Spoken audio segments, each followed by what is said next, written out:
President-elect Donald Trump announced that he will nominate New York member of Congress Elise Stefanik to be the U.S. ambassador to the United Nations. She has been one of his closest allies in Congress for years now. In a statement to CNN, Trump said, quote, "I am honored to nominate Chairwoman Elise Stefanik to serve in my cabinet as U.S. ambassador to the United Nations. Elise is an incredibly strong, tough, and smart America First fighter." So this is just one announcement, a sense of where he might be going in terms of foreign policy. Let's get right to CNN's Steve Conterno for where this fits and what else might be coming. Steve. Yeah, John, Stefanik is someone who has been increasingly close with Trump over the years.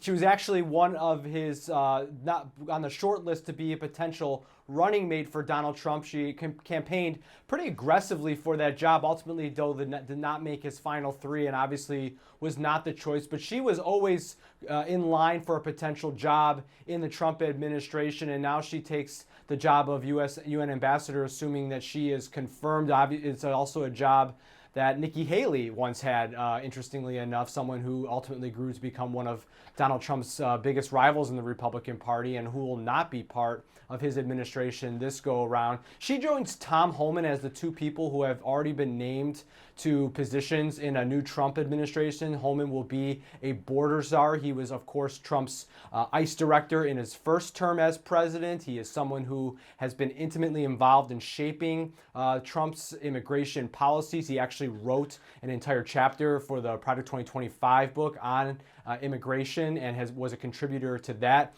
In the last couple weeks, we have been trying to get a sense of how Homan views the effort of trying to send, this giant migrant movement out of the country. And here is what he said on Fox just moments ago about how he sees that taking place. I've been clear, President Trump's been clear.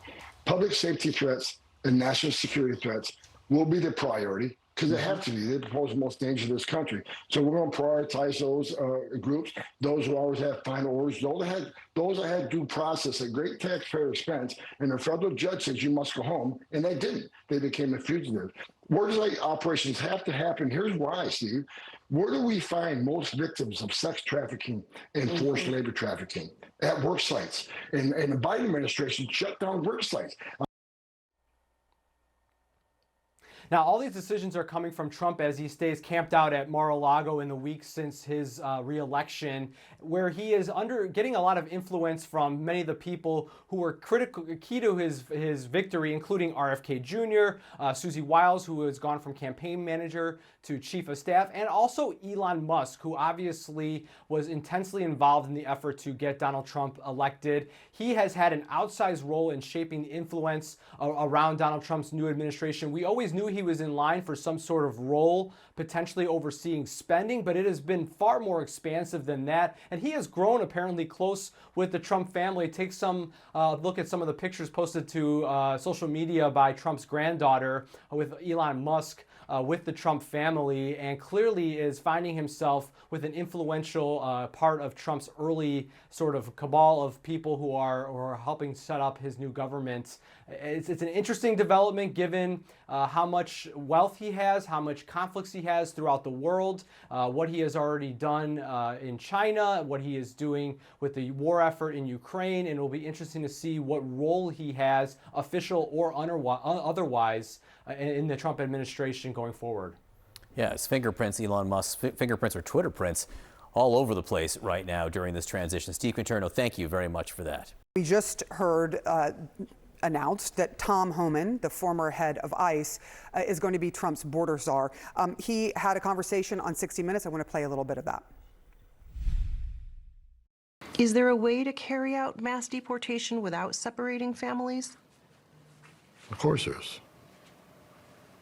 Families can be deported together. It's not going to be a mass sweep of neighborhoods. It's not going to be building concentration camps. I've read it all. It's ridiculous. So, Scott, how do you see this being Trump's policy sort of being meted out? Well, first of all, I think Mr. Homan is the exact right choice, and I'm glad the president has moved on that so quickly because it was such a big part of his campaign. Number two, look, there's a whole bunch of people in this country that don't need to be here. In fact, there's, I think, 1.3 million people who've already received deportation orders from federal courts. They've already had due process. They need to leave. And so there's a good place to start. There's a whole other bunch of people who are here that we know have committed violent crimes, either where they were or since they've been here. They need to be sent away as well. So there are large numbers of people that need to be taken out of this country, and I think Mr. Homan is going to be the person who's most capable of getting that done. And for those who think that this is somehow unusual, it's not. Every administration deports people. Barack Obama deported all kinds of people, lots of people, in fact. And so it's something that the executive branch can and should do when due process has occurred or when we know there are people in the country who wish harm on American citizens. This should not be controversial, and in fact, in the campaign, it wasn't. Polling repeatedly showed that people supported Trump's viewpoint on this issue. Karen, what is your view after what you heard from Tom Homan? Look, I think let's just stipulate, I think everyone agrees that if you are a criminal, a violent criminal in particular, that should be the priority in terms of deportation.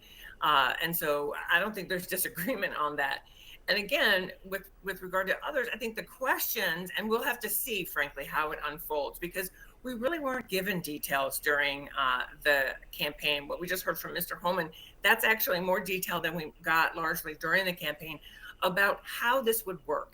How do you determine who are the individuals that are going to be deported? And will, again, when we talk about separating families, so if what we're saying then potentially is if a child is an American citizen, in order not to separate that family, you could be deporting an American citizen with a parent who may not be here legally. So I think that's one of the questions. We'll have to see how that shakes out. And the second question is just the impact on the economy. We know that many of the people who are here illegally work in industries and corporations where they are paying Social Security taxes, where they are, part of the labor force. And when you start to deport and remove that from the labor force, what does that mean in terms of costs, in terms of the ability to fill those jobs? So again, we'll have to see how all of that shakes out. Karen Finney, Scott Jennings, thank you both so much. Appreciate your time.